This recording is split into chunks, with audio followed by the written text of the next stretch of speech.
Минаха 2 години, но ще ме боли. Всеки ден ми сляза нея, всяка нощ плача.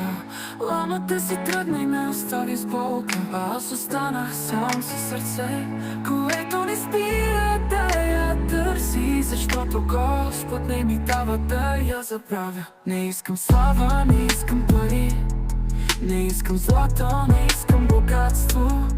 Искам само тя да ми пише едно съобщение и ще мога да дишам. Хората не знаят какво е това, да обичаш някого, който вече го няма. Не мога повече така да живея. Наистина единствено ако ми пишеш ще се оправи. Иначе не, да чакаш нещо, което не идва, се нуждаеш от него. Как да си потърся правата? Ако тя ми пише, ще се оправя. Само това искам, не повече. Не искам да страдам, това не е нормално. Как да си потърся правата?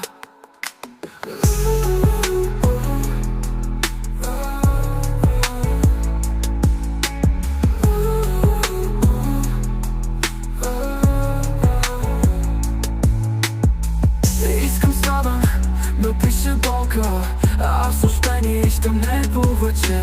Не искам да страдам, това не е нормално. Как да си потърся правата? Хората не знаят какво е това, да обичаш някого, който вече го няма. Не мога повече така да живея. Наистина единствено ако ми пишеш ще се оправи. Иначе не, да чакаш нещо, което не идва, се нуждаеш от него. Как да си потърся правата? Хората не знаят какво е това, да обичаш някого, който вече го няма. Не мога повече така да живея. Наистина единствено ако ми пишеш се оправя и се оправя. Иначе не да чакаш нещо, което не идва, се нуждаеш от него. Как да си потърся правата? Ако тя ми пише, ще се оправя. Само това искам, не повече. Не искам да страдам, това не е нормално. Как да си потърся правата?